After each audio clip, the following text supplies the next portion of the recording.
নমস্কার, নিউজ এক্সপ্রেসে আপনাদের সকলকে স্বাগত। আপনাদের সঙ্গে আমি মঞ্জিলা। আজ সারা দিন ধরে রাজনৈতিকভাবে অত্যন্ত গুরুত্বপূর্ণ দিন এবং তৃণমূল কংগ্রেসের জন্য অন্তত দিল্লিতে ভূকম্পন। কিন্তু এরই মধ্যে আরও একটা গুরুত্বপূর্ণ ছবি আপনাদেরকে আমরা বারবার দেখিয়েছি। আয়ুষ্মান ভারত প্রকল্প, যেটা কেন্দ্রের প্রকল্প, এবং সেই প্রকল্প আজকে থেকে সাধারণ মানুষ, বাংলার সাধারণ মানুষ, তারাও সেই সুবিধা পেতে পারবেন। অর্থাৎ কেন্দ্রের আয়ুষ্মান ভারত প্রকল্পে আজ থেকেই জুড়ে গেল বাংলা। দীর্ঘ অপেক্ষার পর কেন্দ্রের সেই স্বাস্থ্য বীমার সুবিধা পেতে চলেছেন রাজ্যের মানুষ। সেই ছবি আপনাদেরকে আগেও দেখিয়েছি আমরা, আরো একবার সরাসরি সেই ছবি দেখাচ্ছি আমরা। দিল্লিতে মুখ্যমন্ত্রী শুভেন্দু অধিকারী এবং কেন্দ্রীয় স্বাস্থ্যমন্ত্রী জেপি নাড্ডার উপস্থিতিতেই ন্যাশনাল হেলথ অথরিটির সঙ্গে মৌ স্বাক্ষর। माता की जय।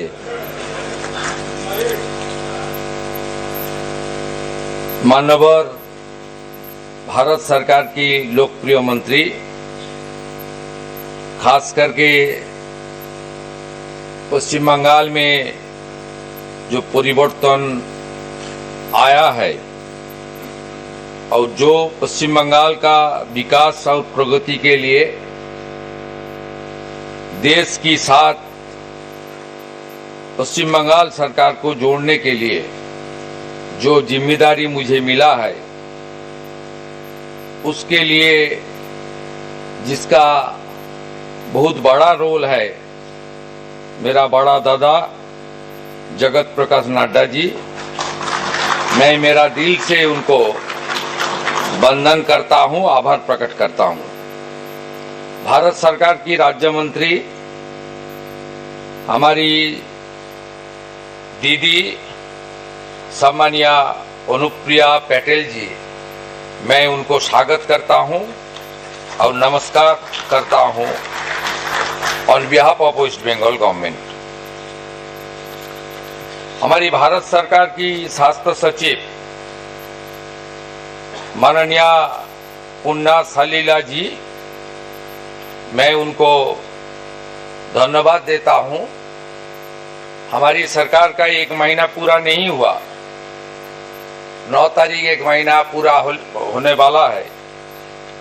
इतना जल्दी उनकी दफ्तर हमारी पश्चिम बंगाल सरकार की हेल्थ डिपार्टमेंट का साथ ये काम कर दिया, इसलिए उनको नेतृत्व में भारत सरकार की हेल्थ डिपार्टमेंट का हर अधिकारी को मैं पश्चिम बंगाल सरकार की ओर से तहे दिल से आभार प्रकट करता हूं।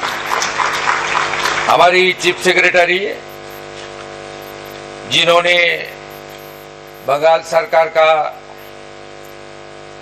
हमारी जो ब्यूरोक्रेसी है, हम लोग जो डिसीजन ले रहा हूं उसको इम्प्लीमेंट करने का काम कर रहा है, माननीय मनोज अग्रवाल जी, हमारी एनएचए के सीओ, जिन्होंने काफी विस्तार से किस तरीके से पश्चिम बंगाल का पिछले सरकार जिनको जनता ने उखाड़ के फेंका, उन्होंने आयुष्मान भारत सहित भारत सरकार की नरेंद्र मोदी जी का नेतृत्व में जितने सारा फैसिलिटी था उसमें किस तरीके से उन्होंने जोड़ने के लिए इनकार भी किया। काफी विस्तार से डॉक्टर सुनील कुमार बर्नाल जी उन्होंने बताया, मैं उनको धन्यवाद देता हूं। हमारी हेल्थ सेक्रेटरी नारायण स्वरूप निगम और इस मंच, इस सभागृह पर जितना भी आप लोग पार्टिसिपेट कर रहा है, हमारी इतना मऊ साइन का जो अभी कुछ देर पहले हुआ है, उसमें आप सब लोग इतना हर्षोल्लास का साथ हम लोग को साथ दे रहा है, मैं सबको नमस्कार करता हूं। खास करके हमारी रामकृष्ण मोटो मिशन दिल्ली सेंटर से संत समाज आया है, उनका आशीर्वाद से बंगाल में एक राष्ट्रवादी सरकार हुआ है। मैं प्रणाम करता हूं रामकृष्ण मोटो मिशन दिल्ली का जितना भी संत महाराज है। हमारी पत्रकार मित्रों लोग यहाँ सब है और बंगाल में भी सब मीडिया आज का इस महत्वपूर्ण कार्यक्रम को सीधा प्रसारण कर रहा है।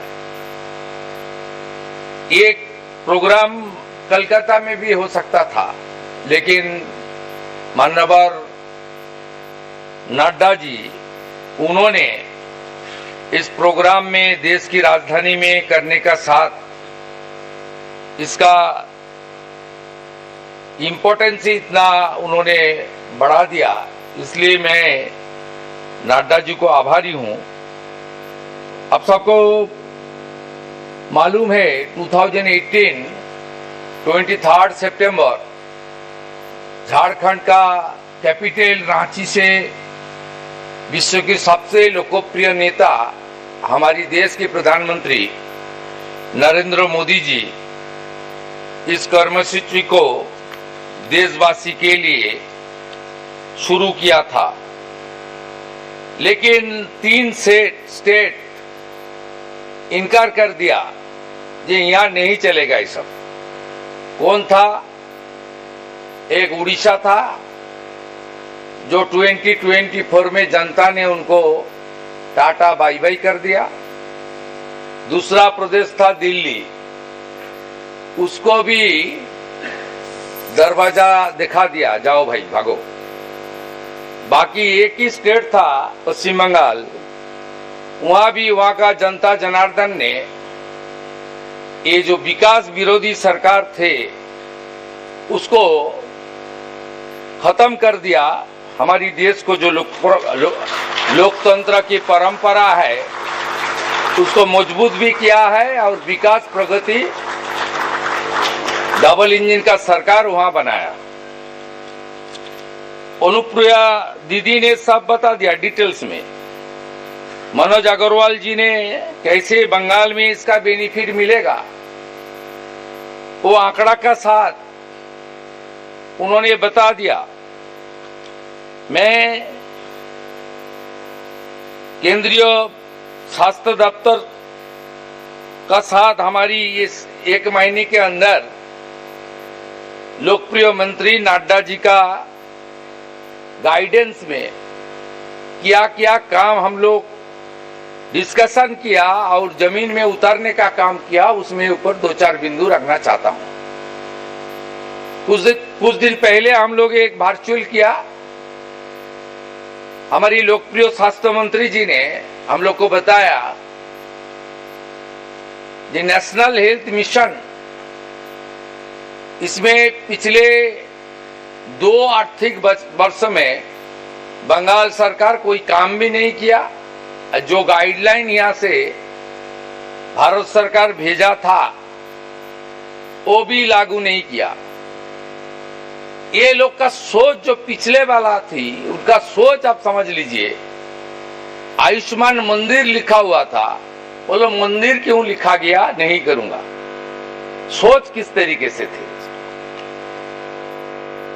एनएचएम के अंदर इस साल पश्चिम बंगाल सरकार को पूरा मदद करने के लिए भारत सरकार ने आगे आया और इतना कम दिन के अंदर 527 करोड़ उन्होंने पश्चिम बंगाल सरकार को ट्रांसफर भी कर दिया। ये डबल इंजन का सुफल है। ये डबल इंजन का सरकार कैसे चलता है, कैसे काम करता है, इसका एक बड़ा उदाहरण है। हमारी इस साल आयुष्मान भारत का एग्रीमेंट आज हो गया। 1,43 लाख फैमिली बेनिफिटेड होगा। इसके अंदर सुनील जी ने बताया क्या क्या ग्रुप को हम लोग इंडिविजुअल कार्ड डिस्ट्रीब्यूट करेगा। और नड्डा जी का दफ्तर, अनुप्रिया दीदी का दफ्तर 976 करोड़ उन्होंने सेंट्रल का जो हिस्सा है वो भी एलोटेट कर दिया बंगाल के लिए। इसलिए भाषण और पेपर्स नहीं, जमीन में काम को किस तरीके से उतारना चाहिए, मोदी जी का नेतृत्व में भारत सरकार एक सब काम कर रहा है। उन्होंने एडवाइस दिया था हमारी 14 इयर्स का जो बहन है, बेटी है, एचपीवी वैक्सीनेशन चालू करे। पूरा देश में फरवरी महीने में कंप्लीट हो गया, फरवरी मार्च में। बंगाल में जो सरकार को जनता ने रिजेक्ट कर दिया, वो ये भी चालू नहीं किया। 7.5 लाख से ज्यादा वैक्सीन का डोज अलॉट हुआ, लेकिन वैक्सीनेशन प्रोग्राम चालू नहीं किया। हम लोग ने इसको चालू कर दिया। ये आंकड़ा भी बता दिया, सुनील जी ने बताया कि किस तरीके से बंगाल सरकार एचपीवी वैक्सीनेशन का काम कर रहा है। टीबी मुक्त